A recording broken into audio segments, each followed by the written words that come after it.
What is up, you guys? It is your boy, Phoenix Brenton here, and welcome to today's video. And today we got another one of those videos that I don't normally talk about, which I want to be talking about the amazing digital circus with it officially ending um, today. Because I really wanted to talk about it because I feel like it's a good kind of lesson to learn because the Amazing Digital Circus was obviously one of the biggest shows I think YouTube has ever had in terms of like an indie animation show. Which shout out to everybody who worked on that project, and I really appreciate y'all making it. And I kind of just wanted to talk about the show and just not the show itself, just the show and how much it kind of impact me as a person, but also I feel like what could impact other people as well. But I know I don't normally make videos about talking about like specific TV shows, especially TV shows, movies, etc. But I think it's kind of not right to really not talk about the Amazing Digital Circus, especially with the success that it had on YouTube. And I just don't think it would be fair not to talk about it. But before we get into today's video, like and subscribe. We're on the road to getting to 700 subscribers. Again, I don't normally make videos like this where I talk about a channel and its success and yada yada yada, but I think it's, again, pretty fair for me to talk about it just because I can definitely relate it to my life, which I do talk about that on my channel. So it's technically somewhat a related topic to this channel. But anyway, enough said. Let's get into the video. So, as I said before, The Amazing Digital Circus is a YouTube series where we follow the character Pomni and all these other humans that are stuck in a reality in a computer world where they put on a headset and they just are stuck in this reality trying to find their way out. And, well, I think it's very fascinating how they tell this story exactly. And I think especially at the end. I love the fact at the end, which are spoilers, so if you haven't watched the show, I highly recommend don't watch this. Maybe to like the final 5 minutes or something. But the point of where I'm getting at is that I think this show does tell you a good sense of identity. Because I feel like that's really what this show kind of mainly sorted, I feel like, throughout the entirety of the show, is identity. Because you have multiple people wondering, who do they want to be at the end? And that's what I think is very interesting. Because everybody, I think, in this show has an identity crisis. Which, yeah, I don't think it's exactly true to everyone in the real world, but it is kind of similar. I mean, take myself as a good example. There's a lot of identities for me to be, like a football lover, a YouTuber, a son, a brother, a cousin, like there's a lot of identities that I have. I also could be extremely positive. I could be an extremely negative. I could be extremely sad. Like I can be. There's a complex identity to every single person. While this show definitely can show some of those traits, it does show it though in a lot of a lesser level. But they also show an identity of who are we exactly? Like who am I exactly? And I think a good character example of this is Jax, that thinks that he's found a perfect spot of where he was, and he thinks, oh, this is exactly who I want to be, but deep down, he knows this just isn't right. And that's how he eventually extracts at the end of the series. And I feel like that's very fitting. And another example is Zubul, which is a more of a physical identity crisis because she doesn't know what the correct part she wants to wear exactly. Like, what part of her does she want to do? And I think that's a really, really cool thing.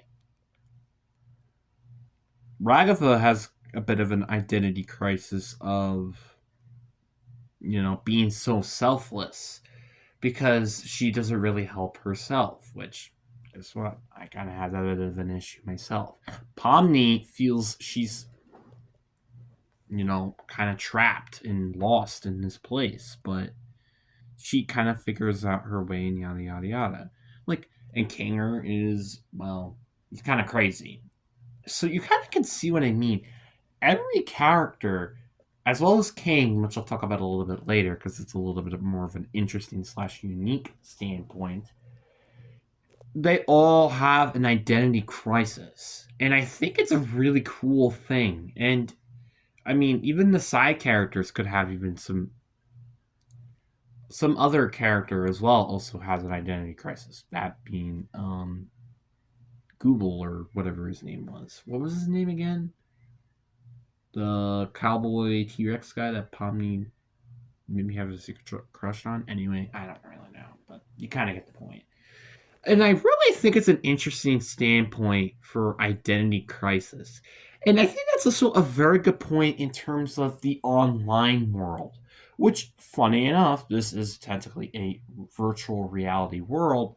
And virtual reality is also a good place to get caught up in an identity crisis. And I think this is a very good example with some celebrities. I think a good example is like a person like Robert Downey Jr., who, yeah, was really nice, but he's also had to commit a crime before. It's very interesting. Like, you sometimes we see a person as this, but then we also don't know what true dark things have happened in their life. Some people might think, I think a good example of this is Antonio Brown, just as an example. Some people might think, oh, he's like the greatest player of all time or one of the greatest wide receivers of all time in his prime. But as well, he's kind of a bit of a butthead, but it was mainly because of all the concussions he sustained in his career, or his CT. Michael Vick. A lot of people could also say him as well, because he's extremely talented. He's a great player. But he also ran a dog fighting facility, which I'm not going to go deep through that because one, I don't know much, and two, I don't want to talk about it, but you kind of get what I mean. A lot of these people have different identities that some people might just not know about, which I think is really, really interesting. And I think that's really, really cool.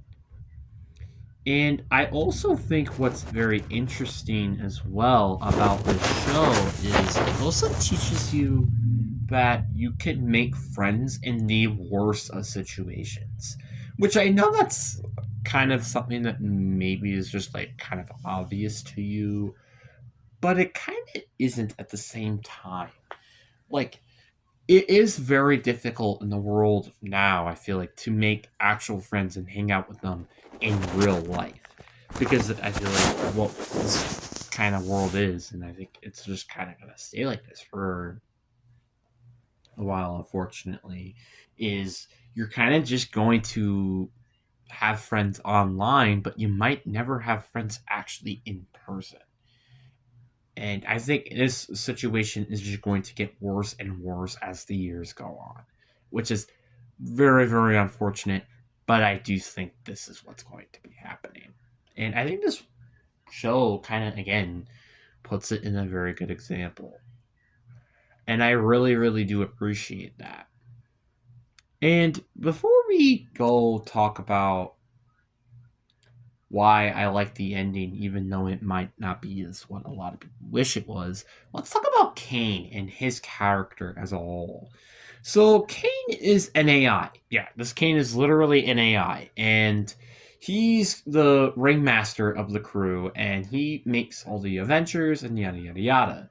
But as the show goes on, we kind of realize there's some sort of something building within him, and I think it's very interesting. And we slowly realize that that he's starting to realize that they aren't particularly fond of his ideas, and that's what made some people very upset. Well, it made him upset, and the factor that his ideas weren't good, and they thought all other ideas are better. No, mine have to be better, and that kind of crashes out with the eighth episode, where the eighth episode he finally has this breakdown because no one seemed to care for him, and when he finally got deleted and realized that he was in the wrong, that attention shouldn't be forced, it should be deserved. And I think that's really really cool, and I think it's a really interesting idea. And I also think this is kind of a similar aspect to some people, especially it involves with kids the most, because kids I think want all the attention and yada yada yada, but at the end of the day I don't think it really matters. Don't force attention. You should deserve the attention. And I think it's a really, really cool point. And I also like that the fact he became more of a friend and an equal rather than just a person who's the top of it all at the end of the show, which I think is really, really cool. Which I say this so many times in my life. I don't think I'm above anyone. And I think this applies to literally every single person in the world. Everyone should and will be created equal. And unfortunately, that's not the world that we live in. I do imagine in the future that could be a potential world that we live in. Because there's still places like North Korea, China, places that don't really give you much rights, if at all, which is kind of unfortunate. Because I believe everyone should have the right to have a change in the world and have a voice, because I think that's kind of part of living is making decisions. And I think that's a really really cool. And also I liked at the end of the show kind of thinking that they're trying to make the best of a bad situation as well. And also just as long as you know be honest and be firm with people, I feel like you can survive bad situations. And I think a good example of this is the military. And if you have the right people that you hang out with and survive, the transition back to the reality isn't as bad as you might think it would be. And I think that's a really interesting touch, and I really enjoy that a lot about the show as well. I just loved how the show was written, and like it was so good. And I also gotta talk about the ending, which the ending I think is how it should have been written. Like it explained what was going on with the story. Like, for example, like can you actually escape the digital circus? How can you extract exactly? What is it like to extract? Like, I feel like it did a lot of things that were right. It also explained what were the characters' actual names. What were the characters doing before they entered the digital circus? Like, they explained so many things about the show that needed to be answered with this episode. And it did that perfectly. And I'm really, really happy that they actually did write the show like it did. Like, I like the fact that the show was not like extremely like, oh, it's like a boss fight or something like that. Kind of like Murder Drones, for instance, that they made.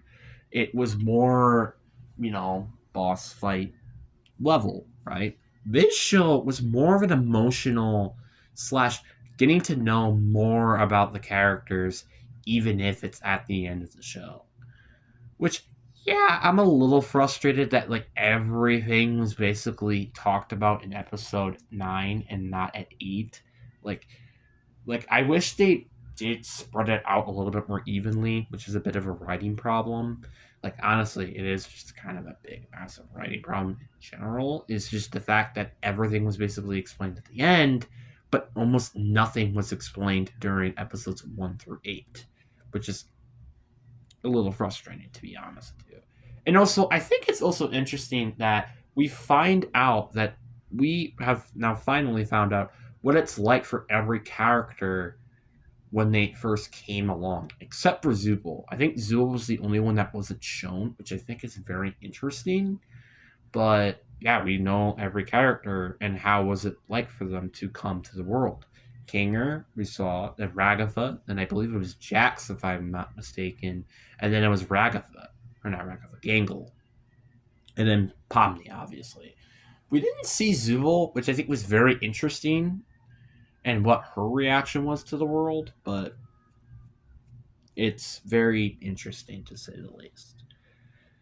And I also think a good example of the show as well is to not, but is to also, again, be honest with people and not hide yourself when you're in a bad situation. Like Jax and Ribbit, I think, is a great example of this, where when you open up too much and you feel very embarrassed and scared about it, you shouldn't be hiding away. You should try to be comforted a bit. Like if you're in a bad situation and you just need someone to comfort you, let them comfort you. If they want to comfort you, comfort. Let them comfort you. Let them be there for you. You want people at the end of the day to be with you. You don't want people to not be with you. And I think that's something that Jax in the show definitely just didn't understood until it was too late. And I really think that it's pretty sad. And I also think abstracting in this world is a very quiet relief of death, kind of, which I think is a very interesting case. Or it's kind of like the essential of you die with your own guilt, because that's kind of, I feel like, how it feels like to extract, at least from Jax's point of view. Because Jax, he extracted not because like Kaufmo, which we assume is he was crazy because he was talking about a exit, which again he wasn't wrong about. There was an exit, but no one was listening to him. And I think if you're alone in a world that will taunt you and beat you up when you're alone, that is how you extract. That's how Ribbit extracted. That's how Kaufmo extracted. That's how Jax extracted. Is by being alone and not having anyone there to comfort you. That is how you extract in this world. And I think it's a pretty cool, nice way as well to kind of just say, you're not alone here. Everybody's with you, and they will help you if you ask for help. They won't help you if you don't ask. And I think it's a really, really cool and really cool point. So now, how does this really relate to me? And I think this is a good way to end this video. Is how does this show relate to me? Well, I think for starters, is the family conflicts. A lot of these characters did end up having a little bit of a conflict with their families and stuff.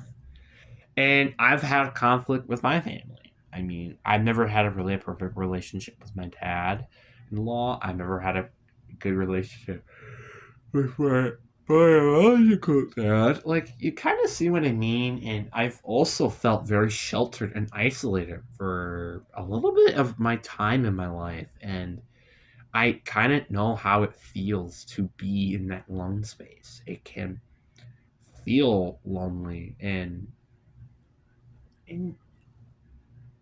just darkness is everywhere. And I also really like the factor as well that the show, when you extract and you're in darkness, it lets you kind of like calm you down. And I think that's really, really cool that they showed you this because it kind of gives you the thought of how it, I don't really know how to describe it. Like, it's just like it makes you really think, of your reality and stuff, which I think is really, really cool. Like, just it, I don't really know. There's not really words that come to mind with the factor that I just like the fact that the characters, when they're in the darkness, kind of like they calm down basically, and they are kind of who they used to be, which is pretty cool. I like the fact that like the abstracted people kind of get a good ending. I like the fact that the characters and Kane get a good ending. I like the just it was an overall good ending to what is arguably one of the biggest shows on YouTube in terms of just indie animation. And also, not only I think this is one of the biggest shows on YouTube history, this might be one of the biggest shows like to revolutionize the indie industry, because I feel like the indie industry only got a huge W with this show. The fact that this show has reached millions and millions of people, and I think the whole show combined, just in general, has gotten over a billion views, is pretty insane to me, because this isn't like a hundred episode or 1,000 episode show. No, this is only 9 episodes. Yet it probably has cracked over one, maybe even 2 billion, maybe in a couple of years from now, which is so crazy to me. And although I do wish that this show does continue on, I am totally okay with an understanding of why this show ends here. Because sometimes you just don't want to drag a show too long. It's kind of like maybe like some shows now these days, like SpongeBob, for instance, that just go on for way too long and it's so absurd. So I guess back to the question, which I kind of just sidetracked on, is what does this show have to do with me? And I think one thing is the isolation, obviously. I think I said that before. But another thing is just, I think, is being honest and being there and just, take advantage of bad situations and be grateful for the good moments that you have, because you never know when they might just disappear. And, this show just is really, it's really good. And I certainly appreciate it. Some people might not, like my brother, for instance, which maybe it's because he hasn't watched the freaking show. I bet you it's probably something to do because of that. But I am very grateful that the show came out, and I do kind of hope that we get something with the Amazing Digital Circus, maybe some extra, maybe lore potentially. I don't know, but like maybe just like a short episode or something. That's kind of what I wish we could see, but I'm not gonna say anything I don't want to see. But I do hope we get to see, some snippets here and there of the Amazing Digital Circus, kind of like we did with the Murder Drone series as well. Got some like snippets of cool stuff in there, like extra merch and stuff. So I kind of hope that they do that exact same thing with the Amazing Digital Circus. But anyways, I that's kind of it. And overall, I do highly recommend watching the show if you guys haven't. But anyways, I hope you guys have a fantastic day, and I'll see you guys later. Peace.